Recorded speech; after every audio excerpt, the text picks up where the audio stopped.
जय माता दी एवरीवन। आप सभी को शारदीय नवरात्रि की ढेर सारी शुभकामनाएं। माता अम्बे की कृपा आपके और आपके पूरे परिवार पे हमेशा बनी रहे। आज हम जानेंगे नवरात्रि में कौन से नियम ऐसे हैं जो हमें फॉलो करने पड़ते हैं। पूरे भारत में नवरात्रि का त्योहार बेहद खास माना जाता है। नवरात्रि के 9 दिनों में माता के 9 रूपों की पूजा की जाती है। इस बार शारदीय नवरात्रि की शुरुआत 15 अक्टूबर से होने जा रही है और समापन 24 अक्टूबर को होगा। हिंदू पंचांग के अनुसार अश्विन माह के शुक्ल पक्ष की प्रतिपदा तिथि से शुरू होती है नवरात्रि की पूजा। नवरात्रि के 9 दिनों में देवी के अलग अलग स्वरूपों की पूजा की जाती है, जिसे नवदुर्गा भी कहा जाता है। हर स्वरूप से विशेष तरह का आशीर्वाद और वरदान प्राप्त होता है। साथ ही साथ आपके ग्रहों की दिक्कतों का समापन भी होता है। इस बार शारदीय नवरात्रि 15 अक्टूबर से प्रारंभ होने जा रही है और समापन 24 अक्टूबर को होगा और 10वें दिन दशहरा मनाया जाता है। नवरात्रि में व्रत और उपवास को नियमों से ही करना चाहिए। व्रत नियमों का पालन करना जरूरी होता है। इन 9 दिनों में उपवास में कई लोग खिचड़ी फलाहार आदि उपवासों की चीज़ें खाते हैं।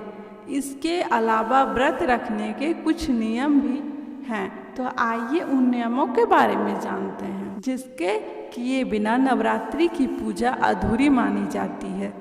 यदि आप नवरात्रि का उपवास रख रहे हैं तो ब्रह्मचर्य व्रत का पालन जरूर करें। इन 9 दिनों में किसी भी प्रकार से किसी महिला या कन्या का अपमान ना करें।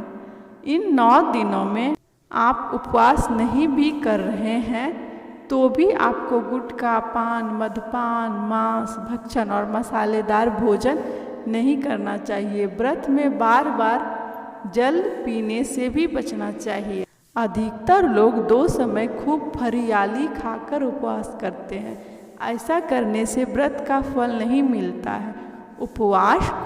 उपवास के तरीके से ही करना चाहिए। नवरात्रि के दौरान रसोपवास, फलोपवास, दुग्धोपवास, लघुपवास, पूर्णोपवास किया जाता है। जिसकी जैसी क्षमता होती है वह वैसा उपवास करता है। व्रत में यात्रा, सहवास, वार्ता, भोजन, गाली बकना आदि त्याग कर नियम पूर्वक व्रत रखना चाहिए तो ही उसका फल प्राप्त होता है। परंतु कई लोग ऐसा नहीं करते हैं और शौच अवस्था में व्रत नहीं करना चाहिए।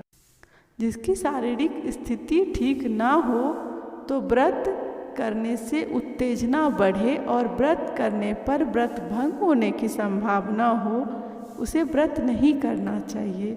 रजस्वला स्त्री को भी व्रत नहीं रखना चाहिए। यदि कहीं पर जरूरी यात्रा करनी हो तब भी व्रत रखना जरूरी नहीं है। युद्ध के जैसी स्थिति में भी व्रत त्याज्य। माता जी का व्रत रखकर सहस्त्र समस्त विधिवत पूजा अर्चना करना चाहिए। व्रत को बीच में नहीं छोड़ना चाहिए। यदि कोई गंभीर बात हो तो ही माता से क्षमा मांगकर ही व्रत तोड़ा जा सकता है। यथोपवास अर्थात यदि एक समय भोजन करने का व्रत ले रखा है तो यह भी जानना जरूरी है कि भोजन में क्या खाना और क्या नहीं खाना चाहिए।